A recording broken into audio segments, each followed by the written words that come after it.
Ignition sequence start. 6, 5, 4, 3, 2, 1, 0. Liftoff. We have a liftoff.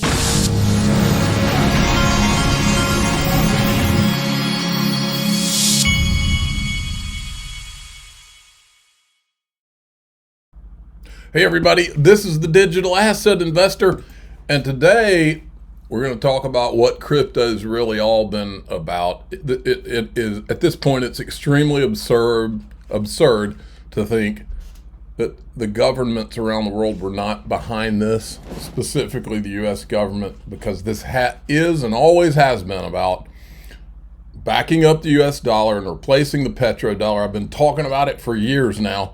In the group today, I'm going to show you a little bit about it outside the group, but then in the group, I'm going to go through and remind you what all this means and why it's important.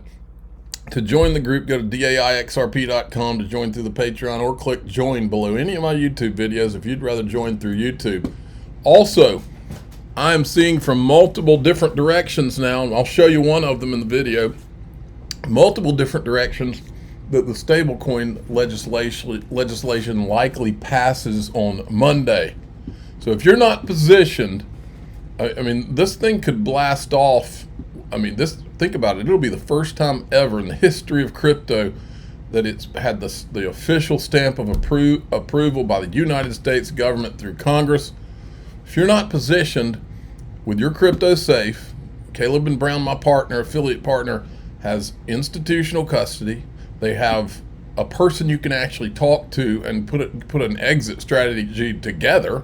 And then they got the liquidity so that when you're ready to hit your exit strategy, you can actually sell and get out and get your money. So go there, xrpwealth589.com will forward you to my Caleb and Brown page right here. Sign up today. Look, Nakamoto, see you in Vegas, the Bitcoin Las Vegas, which is right before XRP Las Vegas. They're rallying their troops, and so are we. Go to xrplasvegas.com if you haven't gotten your tickets yet. We've got, let me hit the refresh button here. See, we're at $2.40 XRP.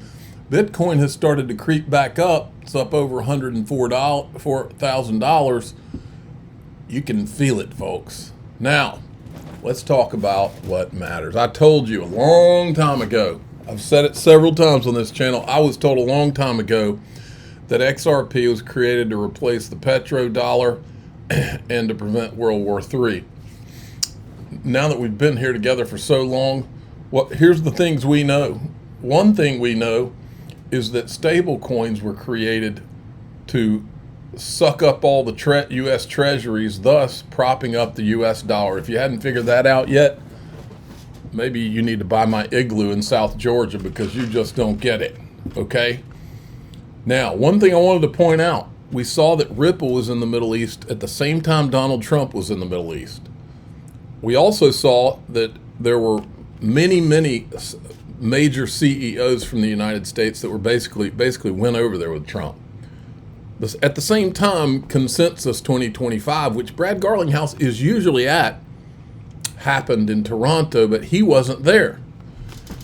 I can only assume that Brad Garlinghouse was also in the Middle East, which goes right into line with this. I've been telling you for years that this was about the petrodollar. It's not about cartoon monkeys. It's not about all these random tokens. It's not about meme coins. It's not even about Bitcoin.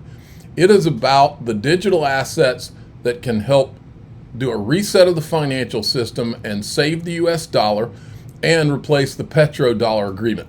That's what it's always been about. Petrodollar 2.0. But you don't have to hear it from me. This is from today, Jim Rickards, or yesterday. Jim Rickards with, I'm drawing a blank on his name. Don't worry about it. One of the Trump troopers. Well, you're right, but they are correct. But that's the point. That's why it's time for PetroDollar Accord 2.0. Let's get back to where we were, and that's one of the reasons the president is in Saudi Arabia meeting with MBS. So yeah, but you're right, Steve. But the amount of Chinese yuan that the Saudis took for oil is minuscule relative to the overall market, and they don't want the yuan. Like what are you going to do with the yuan? I mean, buy some Chinese manufactured goods. Fine, they don't even need that many. But this is the Saudis' way and the Emirates way of signaling the United States, hey, you better get back to being our friend. You better get back to giving us a security umbrella, and you better get back to maintaining the value of the dollar.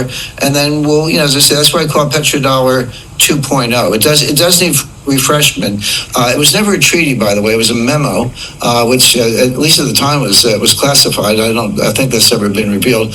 But you don't need a treaty. You just need a firm handshake, and they can trust Trump. But that's one of the reasons he's there. And the idea that this is just a business trip or whatever. Well, yeah, but it's all dollar based. That's the thing. So the Saudis will still sell oil to the Chinese, but they'll tell the Chinese you have to pay in dollars. That puts the pressure on the Chinese, because how do they get dollars? They sell stuff to the United States. What are the tariffs? Well, they were 150% 2 days ago. Maybe they're 30% for the next 90 days. But this is a very complex game, and the Russians are involved. But the U.S., by strengthening the relationship with Saudi Arabia, going to PetroDollar 2.0, puts the pressure on China to basically reduce their tariffs and meet some of Trump's requirements. Otherwise, they don't have a source of dollars. And by pure coincidence, folks, at the same time that the PetroDollar, they're trying to do PetroDollar 2.0, at the same time, finally, by some miraculous coincidence, we're facing getting crypto legislation. You really think that's a coincidence? Come on. CoinDesk is still, or consensus is still going on over in, I've got it on mute, but they're going on over up in Toronto. So if you want to go watch some of that, you can. And then Charles Hoskinson, this is a very interesting thing he's doing. He's talking about the fourth generation of crypto. And unfortunately, for 15 years, it hasn't gotten better, it's gotten worse. And it's so tribal. Everybody hates each other. Everybody's shit all over each other. Look at crypto Twitter. It's a toilet. And the reason it is, this is because we have no incentive to get along. Well, the reason crypto Twitter is a toilet, this was all hatched by the Bitcoin maxis. They're the ones that started all this. They're the ones that have been promoting, it's just Bitcoin and all that stuff. Until that goes away, you're going to have people fighting back, including the XRP community. So the true innovation of the fourth generation is to turn it on its head and go to cooperative economics. But don't worry, utility will solve all these problems. When real utility kicks in, those Bitcoin people are going to get real quiet. How do I build a system that if you're an Ethereum developer, it feels like it's Ethereum and you pay in Ether? If you're a Solana developer, it feels like Solana, you pay in Sol. If you're an XRP developer, you pay in XRP. If you're a Bitcoin developer, you pay in Bitcoin. Or Cardano, you pay in ADA. How do I build a system where you can do that? How do I build a system where when you maintain the system, the validators on multiple networks, different networks, get paid to maintain that? So blocks are made across the industry, not just by one chain, one set of validators.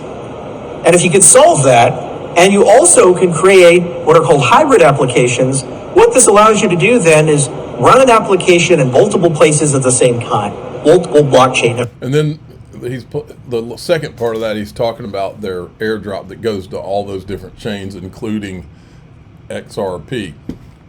Super crypto mega bull market. I think he's right. Lark Davis is calling for that. For how long do you think crypto will keep pumping? Well, if we're going to base this on global M2 and kind of all the good stuff lining up, then in theory, we should hopefully see crypto pump maybe into July. So far, there hasn't actually been any significant pullback on global M2 pumping. So we could have a ways to go, guys. Oh, we got a long ways to go, folks. There will be no warning. XRP will just teleport. I kind of believe that. Then Stand With Crypto said the Senate is voting on stablecoin legislation next week. Emailing your senator to support this bill is a genius idea. Next week could very likely be the biggest week in the history of crypto. Yes, if it passes. Galaxy Digital is in talks with the SEC to tokenize its own stock and other equities. And Mike Novogratz went to promote this today on CNBC. And Mike said something interesting. He didn't say maybe, he said it's going to pass. Crypto finally at the brink. Like we're gonna get a bill done on Monday. Finally at the brink of institutional adoption. Right. And we have built our company for this moment. And so. And you'll remember, folks, Mike Novogratz and these other billionaires, they don't make statements like that with information like what you and I have. They make statements like that with information that you and I do not have. Like when he did, like when he bet dimes to donuts. Hey, but Ethereum, they haven't ruled on yet. I bet dimes to donuts. They will say Ethereum probably was a security, but it's not anymore. Yeah, that's how they play the game, folks. Why XRP could be the next Bitcoin. The difference between XRPL and the major blockchain networks such as Bitcoin and Ethereum is that XRPL uses federal Byzantine agreement as its consensus mechanism, which makes its settlement extremely fast. Because of these properties, XRPL is ideal for payments and settlement use cases. Has an actual use case. Consensus protocol system is comparatively much more efficient than Bitcoin's proof of work. It's ideally suited for use in trade finance. What a coincidence. And it's specifically built to support cross-border payments and international transactions, a Bitcoin for banks, if you will. Boom. Exactly right. Steak and Shake has decided to use Bitcoin for payments, and so I went to Grok and I said, the fastest way you can move Bitcoin is using the Lightning Network. So I asked Grok, what is the slowest that the Lightning Network can get? The absolute longest delay for a Lightning Network transaction during high congestion typically arises when an on-chain force close is required with a long time lock, and the Bitcoin blockchain is severely congested. In this scenario, a force close transaction with a low fee might take days to weeks to confirm. The time lock period must then lapse before funds are accessible. In extreme cases, if the mempool remains congested and fees remain high, the total delay could stretch to several weeks. How's that going to work for their business? I'll skip that one, and then I'll skip this too. Ryan Selkis makes a lot of good points about Senator Warren, but I think Senator Warren is on board. I think she knows that the stablecoin legislation has to happen.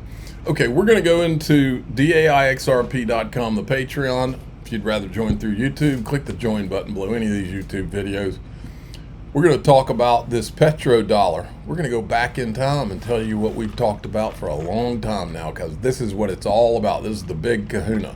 I'm the digital asset investor. I'm not an investment advisor. This is for entertainment purposes only. Please subscribe, hit the like button, tell your friends and family. Here we go.